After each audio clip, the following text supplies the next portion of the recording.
Welcome to CyberCEO, wherein we talk about how our cyberbackers helped our cyber CEOs take their businesses to the next level.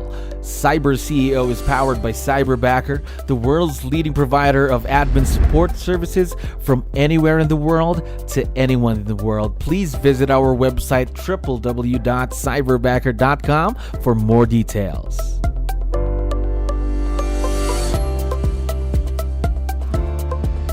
All right, another awesome day here at Cyberbacker. My name is Jello. We're back with another episode of CyberCEO. And of course, we have a very special guest on the show right now. Marcus, how are you doing today? Good. How you doing today? Doing wonderful. Thank you very much for asking and, of course, giving us your time. Now, help us out here, Marcus. We have a lot of listeners who are also business owners just like yourself. Can you help me introduce yourself to our audience? Maybe start off, what's your role in the business? So right now I am the, I guess you say team leader, CEO. I do the listings, I handle the buyers. So I'm just now starting a team. My assistant through Cyberbacker, her name is 𝗙cie. So she's actually my first hire. We're working to grow that team going into 2022. So again, my name is 𝗙liche𝗰𝗶𝗹. I handle Ohio. Northeastern Ohio in specific, a lot of the Summit County, Akron area is where I do most of my business. Wow. So starting off your own team, that must mean that your, let's say, your time is really cut thin about a lot of things that you do every week or every day. Is that right? Yes, exactly. All Yep. right. Now, let me ask you, how long have you been working with your own cyberbacker? 𝗙cie started with me back in May.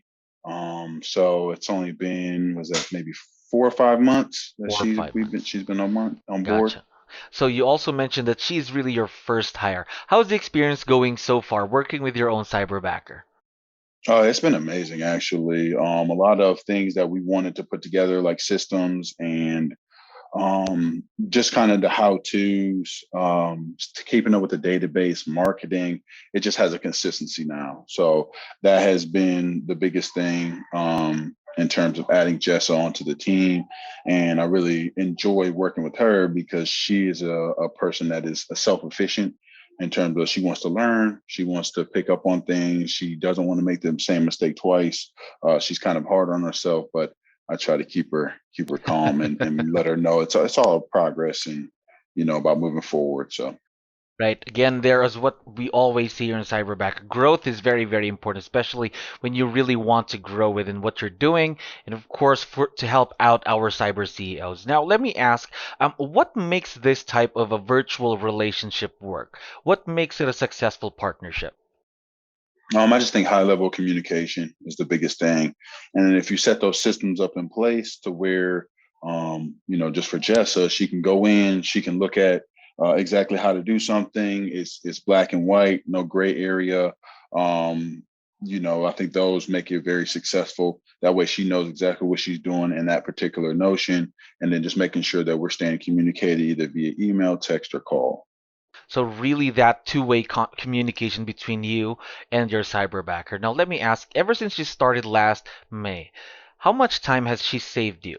I probably couldn't even quantify it, but I can say that just the communication, taking the communication aspect off of my plate, in terms of always keeping up with the title company and the lender throughout transactions, even the small stuff like social media posts or writing contracts, things like that.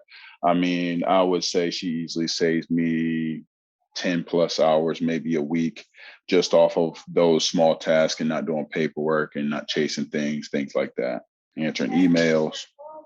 So imagine an Yeah. extra 10 hours on your end, of course. Now, you already talked about the things, some of the things that she's currently doing, but what I'm most excited about, and I'd like to ask you is, what are some of the new things or the new tasks that you're considering to have her do in the future? Because you've been in the relationship in just less than a year, so her role could still grow in the next few months. I know a few things that just come off the top of my head. A lot of just continue to build systems. We want to focus more on client care going into 2022. So helping me do different events, start to plan those, get things like the Eventbrite set up, hitting social media a little bit harder in 2022, getting more consistency on posts, client care in terms of sending out gifts to our past clients. Oh, okay. So we want to definitely focus on more client care and building those relationships and staying to those relationships as we build our database. So client care and social media, and that's very exciting for her because again, as what we mentioned earlier, more things for her to do, growth for her equals growth for you and your business. Now, since it's been still early in the relationship, what have been some of the challenges that you've had working with Cyberbacker? I just think the biggest thing is that having that person, that boots on the ground person, that makes it a little tough sometimes. Just her.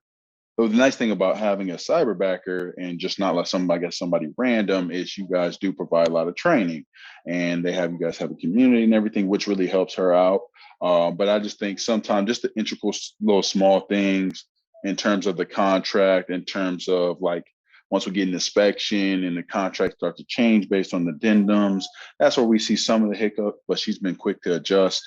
But I would just say more the boots on the ground stuff and just the integral stuff that may be based on the area we're in, based on the state, or just based on the contract languages or changing the contracts once we get under contract and get offers on properties. So basically then the way she does things, but I think through time, of course, the longer that this relationship is going to be, of course, you and your cyberbacker, Jessie, would be together, then I don't think that's going to be an issue. Am I right? Yeah, that's correct. Yeah, that's one of those things that I just told her. And that's why I think if I offer any advice to someone else, just be patient, because she doesn't know, or anyone doesn't know how we operate, how we want things to be operated. And that's why I think putting those systems together and those templates together are a great way to, foster that relationship. Definitely, definitely. Now, one last question for you, Marcus. Again, as I mentioned earlier, there are a lot of business owners listening to us right now. What advice would you be able to give them when they're hiring their cyberbacker? Start to, like I said, put those systems together. Think about what you really want for your business. One of the things that I established this year was, and my coach helped me do this, was my mission statement, my vision, those things, because you want to make sure that anybody that's coming onto your team as you're building fits your culture first. And then, you can teach the other stuff later. But if you don't have that same cultural fit that you need, and you're not compatible, I guess, mentally on it too, that makes it a little bit tougher as you build that team, because, some people get into it, that's not a cultural fit, and then they start to fire people, and you want to waste that step. So be patient, number one, and who you hire. Cyberbacker does a great job of giving you thorough candidates. You just want to make sure that you have questions prepared and kind of an idea that what you want for your team and how to develop your team based on that culture. So I think the culture would be a big thing. And then next, having those systems in place and ready to go, or at least having an idea of what you want so you can build that with your cyberbacker. Right, so really the fit is very, very important because remember, you're going to be working with this person almost every day of the week, 5 days a week, even sometimes 6. Now, one last thing, Markers. I know that Jessa is listening to us right now. Would you want to give her a quick shout out on the show? Oh, yeah, for sure. Jessa, thank you for everything. You are my savior. You keep a lot of things going and keep things together. I appreciate you always being willing to get better and do your best and make the changes and critique me as well, because as a good leader, you got to also take that criticism. So I plan on doing this for the long haul, as I've told you before, and really going ahead and making this thing into an empire. So thank you very much. All right, we are very excited to see where this partnership between you and your cyberbacker, Jessa, would be in the next few months and, of course, the years to come. Marcus, thank you very much for being on the show today. Thank you for listening to our daily dose of Cyber CEO. Stay tuned to know more about how Cyberbacker creates a difference in this digital time and age. You can visit our website www.cyberbacker.com and follow our social media pages on Facebook, Instagram, LinkedIn, YouTube, and Spotify.